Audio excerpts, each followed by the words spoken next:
Hello बच्चों, मैं दीपिका राजस्थान सरकार और वेदांता के CSR इनिशिएटिव ई कक्षा में आपका स्वागत करती हूं, जिसके टेक्निकल पार्टनर है मिशन ज्ञान। बच्चों, हम पढ़ रहे हैं कक्षा 7 का विज्ञान विषय का अध्याय एक पादपों में पोषण। बच्चों, इस पाठ को हमने पिछले वीडियो में कंप्लीट कर लिया था। इसी के साथ साथ बच्चों हमने समझा था कि पौधों के अंदर प्रकाश संश्लेषण की क्रिया किस प्रकार से होती है। इसके अलावा बच्चों हमने ये भी समझा था कि पौधों के अंदर प्रकाश संश्लेषण के अलावा अन्य कौन कौन सी विधियां हैं जो पौधों को पोषण प्रदान करती है। बच्चों, इस भाग में करेंगे हम इस पाठ के अभ्यास प्रश्न जो कि हमारी पाठ्य पुस्तिका में दिए गए हैं। तो जल्दी से अपने कॉपी और पेन लेकर तैयार हो जाइए। चलिए शुरू करते हैं। पहला प्रश्न है बच्चों कि जीवों को खाद की आवश्यकता क्यों होती है। तो बच्चों हमें पता है कि सभी जीव अपनी जैविक क्रियाओं जैसे कि पाचन, उत्सर्जन, श्वसन आदि को करने के लिए ऊर्जा का उपयोग करते हैं और ये ऊर्जा हमें किससे प्राप्त होती है? भोजन से प्राप्त होती है। भोजन के अंदर कार्बोहाइड्रेट, वसा, विटामिन, प्रोटीन, खनिज लवण आदि घटक उपस्थित होते हैं जो हमें ऊर्जा प्रदान करते हैं। तो इसीलिए हमें खाद्य पदार्थों की आवश्यकता होती है। तो क्या लिखेंगे बच्चों हम यहाँ पर कि सभी जीवों को अपनी जैविक क्रियाओं जैसे कि पाचन, श्वसन, उत्सर्जन आदि के लिए ऊर्जा की आवश्यकता होती है और ये ऊर्जा हमें किससे प्राप्त होती है? भोजन से प्राप्त होती है। भोजन के अंदर कार्बोहाइड्रेट, प्रोटीन, वसा, विटामिन आदि घटक उपस्थित होते हैं। ये घटक क्या करते हैं? हमारे शरीर को ऊर्जा प्रदान करते हैं और इसीलिए जीवों को खाद्य पदार्थों की आवश्यकता होती है। चलिए दूसरा प्रश्न देखते हैं। अगला प्रश्न है बच्चों, परजीवी एवं मृतजीवी में अंतर स्पष्ट कीजिए। तो बच्चों हमने पढ़ा था परजीवी क्या होते हैं? ये जीव अन्य जीवों से आवश्यक पोषक तत्व प्राप्त करते हैं। किससे प्राप्त करते हैं? परपोषी से। तो इसे हम क्या कहते हैं बच्चों? परजीवी कहते हैं। जैसे कि उदाहरण हम देखें तो अमरबेल क्या है बच्चों? एक परजीवी पादप है। दूसरा पूछा है बच्चों हमें मृतजीवी। तो मृतजीवी क्या होते हैं बच्चों? वे जीव जो मृत एवं विघटित जैविक पदार्थों से अपना पोषण प्राप्त करते हैं, उन्हें क्या कहते हैं? मृतजीवी कहते हैं। जैसे कि कवक क्या है बच्चों? मृतजीवी होता है। चलिए आगे बढ़ते हैं बच्चों। अगला प्रश्न है, आप पत्ती में मंड या स्टार्च की उपस्थिति का परीक्षण कैसे करेंगे। तो बच्चों यहाँ पर हमें क्या करना है? एक क्रियाकलाप करना है। हमें एक जैसे 2 हरे पौधे यहाँ पर लेने हैं। अब क्या करेंगे? एक पौधे को हम 72 घंटे के लिए अंधेरे कमरे में रख देंगे, जबकि जो दूसरा पौधा है उसे हमें सूर्य के प्रकाश में रखना है। अब क्या करेंगे बच्चों? हम 72 घंटे के बाद दोनों पौधों की एक एक पत्तियाँ लेंगे और फिर हम आयोडीन के विलयन के द्वारा इनका परीक्षण करेंगे। तो बच्चों हम देखेंगे कि जो पौधा हमने अंधेरे कमरे में रखा था उसकी पत्ती पर नीला काला रंग दिखाई नहीं देता है, जबकि जो पौधा बाहर हमने प्रकाश में रखा था उस पौधे की पत्ती पर स्टार्च की उपस्थिति के कारण हमें नीला काला रंग दिखाई देता है। तो यहाँ पर हम कह सकते हैं कि जो पौधा सूर्य के प्रकाश की उपस्थिति में रखा था उसमें क्या हुआ था? प्रकाश संश्लेषण की क्रिया हुई थी और इसी कारण उसके अंदर स्टार्च की उपस्थिति पाई गई। चलिए आगे बढ़ते हैं बच्चों। अगला प्रश्न है कि हरे पादपों में खाद्य संश्लेषण प्रक्रम का संक्षिप्त विवरण दीजिए। तो बच्चों हरे पौधों में खाद्य संश्लेषण का प्रक्रम क्या कहलाता है? प्रकाश संश्लेषण कहलाता है। हरे पौधे क्या करते हैं? सूर्य के प्रकाश की उपस्थिति में कार्बन डाइऑक्साइड और जल के द्वारा अपने भोजन का निर्माण स्वयं करते हैं और इस प्रक्रिया में ऑक्सीजन निर्मुक्त होती है। इसे हम क्या कहते हैं? प्रकाश संश्लेषण कहते हैं। तो क्या लिखेंगे बच्चों हम यहाँ पर कि पौधे सूर्य के प्रकाश की उपस्थिति में जल एवं कार्बन डाइऑक्साइड से भोजन बनाते हैं। इसे क्या कहते हैं बच्चों? प्रकाश संश्लेषण कहते हैं। यदि इसे हम समीकरण के रूप में व्यक्त करें तो क्या लिखेंगे?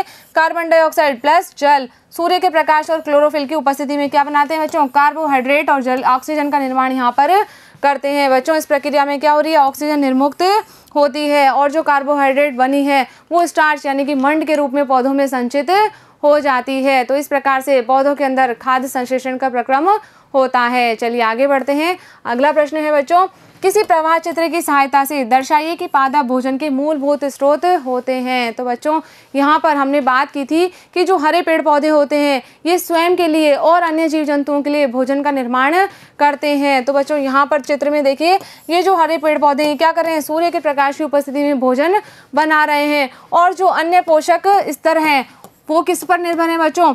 इस हरे पेड़ पौधों पर ही निर्भर है। यदि मान लीजिए ये हरे पेड़ पौधे नहीं होंगे तो जो आगे की खाद्य श्रृंखला है वो भी रुक जाएगी, यानी कि अन्य पोषक स्तरों पर पोषण उपलब्ध नहीं हो पाएगा और इस तरह से पृथ्वी पर जीवन जो है वही असंभव हो जाएगा। तो इसीलिए जो हरे पेड़ पौधे हैं ये भोजन के मूलभूत स्रोत होते हैं। चलिए बच्चों अगला प्रश्न लेते हैं। अगला प्रश्न है, रिक्त स्थानों की पूर्ति कीजिए। तो बच्चों यहाँ पर हमें कुछ रिक्त स्थान दिए गए हैं जिन्हें हमें सही शब्दों से पूरा करना है। तो पहला कथन दिया है, क्योंकि हरे पादप अपना खाद्य स्वयं बनाते हैं इसलिए उन्हें डैश कहते हैं। तो बच्चों जो पौधे अपना भोजन स्वयं बनाते हैं उन्हें हम क्या कहते हैं? स्वपोषी कहते हैं। तो क्या आ जाएगा बच्चों यहाँ पर? इन्हें क्या कहते हैं? हम स्वपोषी कहते हैं। नेक्स्ट है बच्चों, पादपों द्वारा संश्लेषित खाद्य का भंडारण डैश के रूप में किया जाता है। तो बच्चों पौधे जब कार्बोहाइड्रेट का निर्माण कर रहे हैं तो उसका भंडारण किसके रूप में करते हैं? स्टार्च या मंड के रूप में करते हैं। तो यहाँ पर क्या आ जाएगा बच्चों कि इसका भंडारण स्टार्च के रूप में किया जाता है। नेक्स्ट है बच्चों, प्रकाश संश्लेषण के प्रक्रम में जिस वर्णक द्वारा सौर ऊर्जा संग्रहित की जाती है उसे कहते हैं। तो बच्चों क्या कहते हैं उस वर्णक को? क्लोरोफिल कहते हैं। ये एक हरे रंग का वर्णक होता है। कौन सा होता है बच्चों? ये क्लोरोफिल। ये क्या करता है? सौर ऊर्जा को इकट्ठा करने में पत्तियों की सहायता करता है, उनका संग्रह करता है। नेक्स्ट है बच्चों, प्रकाश संश्लेषण में पादप वायुमंडल से डैश लेते हैं तथा डैश का उत्पादन करते हैं। तो बच्चों कौन सी गैस लेते हैं पेड़ पौधे? कार्बन डाइऑक्साइड गैस लेते हैं। तो यहाँ पर हम लिख सकते हैं कि कार्बन डाइऑक्साइड तो लेते हैं तथा ऑक्सीजन का उत्पादन करते हैं। तो यहाँ पर क्या आ जाएगा बच्चों? O2 यानी कि ऑक्सीजन का उत्पादन करते हैं। चलिए आगे बढ़ते हैं। अगला प्रश्न है, निम्न कथनों से संबद्ध पारिभाषिक शब्द बताइए। तो बच्चों यहाँ पर हमें पहला कथन दिया गया है, पीत दुर्बल तने वाला परजीवी पादप। कौन सा पादप होता है बच्चों? ये अमरबेल होता है। हमने पढ़ा था अमरबेल क्या करता है? परजीवी की तरह दूसरे पौधों पर रहता है। नेक्स्ट है बच्चों, एक पादप जिसमें स्वपोषण एवं विषम पोषण दोनों ही प्रणाली पाई जाती है। तो बच्चों हमने पढ़ा था कि जो घटपर्णी पादप होता है ये कैसा होता है? हरा होता है, यानी कि प्रकाश संश्लेषण तो करता है। इसी के साथ साथ बच्चों ये क्या भी करता है? कीटों का भक्षण करता है, यानी कि विषम पोषी भी होता है। नेक्स्ट है, वे रंध्र जिनके द्वारा पत्तियों में गैसों का आदान प्रदान यानी कि विनिमय होता है क्या कहलाते हैं बच्चों? ये पर्णरंध्र कहलाते हैं। किस पर उपस्थित होते हैं? ये पत्तियों पर उपस्थित होते हैं। चलिए आगे बढ़ते हैं। अगला प्रश्न है, सही उत्तर पर राइट का चिन्ह लगाइए। तो बच्चों यहाँ पर हमें प्रश्न दिया गया है कि अमरबेल उदाहरण है किसी। तो बच्चों अमरबेल किसका उदाहरण है? स्वपोषिका, परजीविका, मृतजीविका या परपोषिका। तो अमरबेल कैसा होता है बच्चों? परजीवी पादप होता है। चलिए आगे बढ़ते हैं। अगला प्रश्न है, कीटों को पकड़कर अपना आहार बनाने वाले पादप का नाम है। तो बच्चों यहाँ पर विकल्प दिए गए हैं, अमरबेल, गुड़हल, घटपर्णी, पिचर पादप और गुलाब। तो बच्चों कीटभक्षी पादप कौन सा है यहाँ पर? घटपर्णी, यानी कि जो पिचर पादप है वो कैसा है? कीटभक्षी पादप है। नेक्स्ट है बच्चों, कॉलम ए में दिए गए शब्दों का मिलान कॉलम बी के शब्दों से कीजिए। यहाँ पर बच्चों कॉलम ए में कुछ शब्द दिए गए हैं और कॉलम बी में कुछ शब्द दिए गए हैं, इनका सही मिलान हमें करना है। तो सबसे पहले दिया है बच्चों क्लोरोफिल। तो क्लोरोफिल किससे संबंधित है बच्चों? पत्ती से संबंधित है। पत्ती के अंदर क्लोरोफिल उपस्थित होता है। नेक्स्ट है नाइट्रोजन। तो बच्चों नाइट्रोजन का संबंध किससे है? जीवाणु से है। नेक्स्ट है अमरबेल। अमरबेल क्या है बच्चों? परजीवी पादप है। नेक्स्ट है बच्चों जंतु। जंतु कैसा होता है बच्चों? परपोषित होता है। और कीटभक्षी, तो कीटभक्षी का उदाहरण क्या हो जाएगा बच्चों? घटपर्णी यानी कि पिचर पादप। चलिए आगे बढ़ते हैं। अगला प्रश्न है, निम्न कथनों में से सत्य एवं असत्य कथनों का चयन कीजिए। तो यहाँ पर बच्चों हमें कुछ कथन दिए गए हैं जिनमें हमें ट्रू और फॉल्स बताने हैं। तो पहला कथन है बच्चों, प्रकाश संश्लेषण में कार्बन डाइऑक्साइड मुक्त होती है। तो बच्चों प्रकाश संश्लेषण में कार्बन डाइऑक्साइड गैस मुक्त नहीं होती है। कौन सी गैस निर्मुक्त होती है? ऑक्सीजन। तो ये कथन कैसा हो जाएगा? गलत हो जाएगा। नेक्स्ट है, ऐसे पादप जो अपना भोजन स्वयं संश्लेषित करते हैं मृतजीवी कहलाते हैं। नहीं बच्चों, ऐसे क्या कहलाते हैं? स्वयंपोषी कहलाते हैं। तो ये भी क्या हो जाएगा अपना कथन? गलत हो जाएगा। नेक्स्ट है, प्रकाश संश्लेषण का उत्पाद प्रोटीन नहीं है। बच्चों क्या बनता है प्रकाश संश्लेषण के द्वारा? कार्बोहाइड्रेट का निर्माण होता है, प्रोटीन का नहीं होता। तो ये कथन कैसा हो जाएगा? बिल्कुल सही हो जाएगा। नेक्स्ट है, प्रकाश संश्लेषण में सौर ऊर्जा का रासायनिक ऊर्जा में रूपांतरण हो जाता है। तो बच्चों यहाँ पर क्या होता है? सौर ऊर्जा रासायनिक ऊर्जा में रूपांतरित होती है। तो ये कथन भी कैसा हो जाएगा? एकदम सही हो जाएगा। चलिए आगे बढ़ते हैं।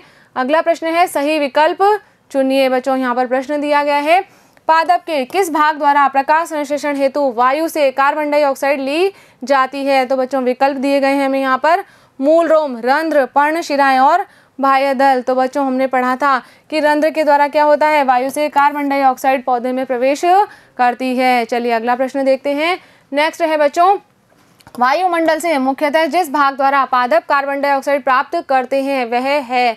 तो यहाँ पर बच्चों विकल्प हमें दिए गए हैं, जड़, तना, पुष्प और पत्तियाँ। तो बच्चों किसके द्वारा वायुमंडल से कार्बन डाइऑक्साइड गैस अवशोषित की जाती है? पत्तियों के द्वारा। तो बच्चों यहाँ पर हमारा ये प्रश्न कंप्लीट हो गया। इसी के साथ साथ बच्चों ये अभ्यास प्रश्न भी हमारे यहाँ पर कंप्लीट होते हैं।